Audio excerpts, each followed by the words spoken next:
అందరూ print and electronic media మిత్రులందరికీ కూడా హృదయపూర్వకమైనటువంటి నమస్కారాలు తెలియజేస్తాను.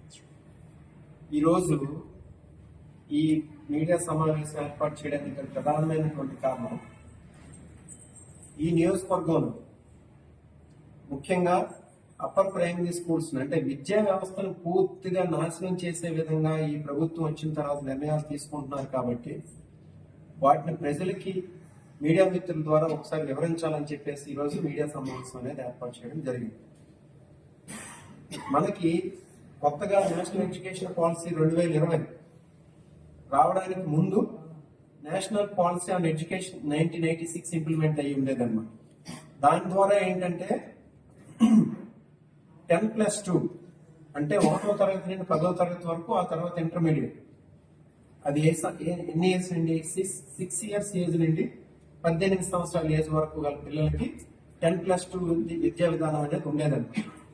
ఇప్పుడు కొత్తగా వచ్చినటువంటి నేషనల్ ఎడ్యుకేషన్ పాలసీ 2020 ప్రకారం 5+3+3+4 అంటే 3 ఇయర్స్ నుండి 18 ఇయర్స్ వరకు, అంటే మొత్తం ఏదైతే 10 క్లాసెస్ ప్లస్ 2 ఇంటర్మీడియట్ ఎలా అయితే ఉండేదో, ఇప్పుడు 5+3+3+4 అంటే మొదటి 3 సంవత్సరాలు ఏంటంటే ప్రీ స్కూల్ విత్ అంగన్వాడీని బలోపేతం చేసి ప్రీ స్కూల్ ను కంటిన్యూ చేసే విధంగా ఫస్ట్ 3 ఇయర్స్, తర్వాత 10 years 10 classes plus 2 years intermediate, కలిపి 3 ఇయర్స్ నుండి 18 ఇయర్స్ వరకు ఉండేది ఈ నేషనల్ ఎడ్యుకేషన్ పాలసీ 2020. దాన్ని మన స్టేట్ గవర్నమెంట్ ఎప్పుడంటే 2023లో జగన్మోహన్ రెడ్డి గారు ఉండేటప్పుడు ఇంప్లిమెంట్ చేశారు. దాన్ని ఏంటంటే దానిలో ముఖ్యంగా ఉండేది ఏంటంటే ఫౌండేషన్ ని, లిటరసీని, న్యూమరసీని ఇంప్రూవ్ చేసే విధంగా, అలాగే స్కూల్స్ నుండి డ్రాప్ అవుట్స్ తగ్గించే విధంగా ఉండేదే కొత్త ఎడ్యుకేషన్ పాలసీ 2020.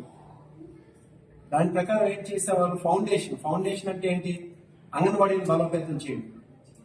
నెక్స్ట్ లిటరసీ అంటే ఏంటి, మన లాంగ్వేజెస్ తెలుగుని, ఇంగ్లీష్ ని వాటిని డెవలప్ చేయడం. నెక్స్ట్ న్యూమరసీ అంటే మ్యాథమెటిక్స్, వీటిని బలోపేతం చేయడం కోసం. అందుకు జగన్మోహన్ రెడ్డి గారు అప్పుడు ఏం చేశారు, ఎక్కడెక్కడైతే ప్రైమరీ స్కూల్స్, హై స్కూల్స్ కలిపి ఉన్నాయో అందులో 3rd class, 4th class, 5th class students తీసుకెళ్లి హై స్కూల్స్ లో కలిపి కొంతమంది ఎస్జిటిని, సెకండరీ గ్రేడ్ టీచర్స్ ని స్కూల్ అసిస్టెంట్స్ కింద ప్రమోట్ చేసి వీళ్ళలో క్వాలిటీ ఆఫ్ ఎడ్యుకేషన్ ఇంప్రూవ్ చేద్దాం అనుకున్నారు. ఎవరికి 3rd, 4th, 5th క్లాస్ కి ఏంటంటే మన లాంగ్వేజెస్ ని, నెక్స్ట్ ఈ మ్యాథమెటిక్స్ ని, సైన్స్ ని ఇంప్రూవ్ చేద్దామనే ఆలోచనతో ఆయన ఆలోచన చేయడం అనేది జరిగింది.